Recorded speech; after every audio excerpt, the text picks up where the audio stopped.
Hello everyone, welcome back to another Maverick Excelsior tutorial. Today we're showcasing a new feature that lets you add intro and outro logos to your videos, plus a persistent logo overlay. Here you can see the intro logo, then the spinning ring with the watermark,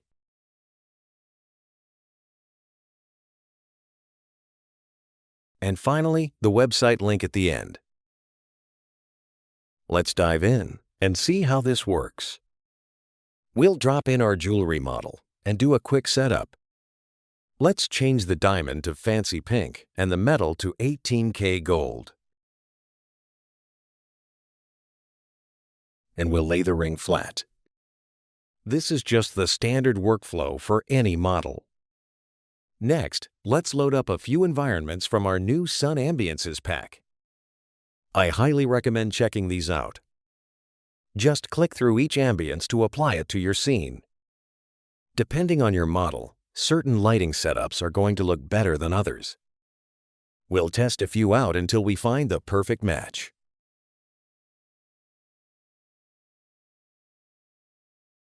Let's go with this one. It creates a really nice contrast on the metal. Finally, we'll add some depth of field to give the render that extra touch of realism. Over in the camera panel, turn on depth of field and click to pick your focal point. We want it focused right on the front of the ring. If we run a quick video preview now, you'll notice the ring gets cropped out on the sides. Let's zoom the camera out a bit and reselect our focal point. We'll run one more preview just to make sure everything looks right. Now, let's head over to the new branding panel. This feature is available under our new Pro Plus license. You can check out these licenses on the Maverick Excelsior pricing page. The great thing about this tier is that you get custom branding on both your videos and interactive links. Let's go through the settings. First up is the front plate.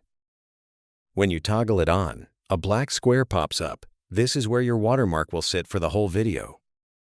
Let's load up our logo to see how it looks. You've got positioning controls here to drop it exactly where you need it. The bottom right corner is usually the way to go. If the logo feels a little bulky, you can easily scale it down using this slider. Next, let's set up an intro logo for the video. Just a heads up, these images need to be transparent PNGs. Here's what they look like, and you can easily make them in Photoshop or any other image editor.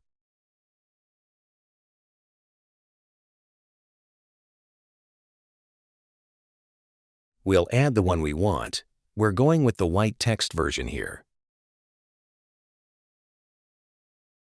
For the video outro, we'll load in our website link, also in white. You've also got scale settings and duration controls for how long they stay on screen. By default, the logo is set to 1 second and the background color to 2 seconds. The rule of thumb here is to keep the color duration 1 second longer than the logo itself. So, if you want your logo up for 2 seconds, just set the color to 3 seconds so everything transitions smoothly. Let's hit preview and see what we've got.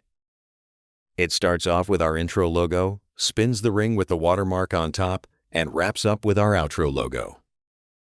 Like we just talked about, if we bump the logo up to 2 seconds, we need to change the color to 3 seconds.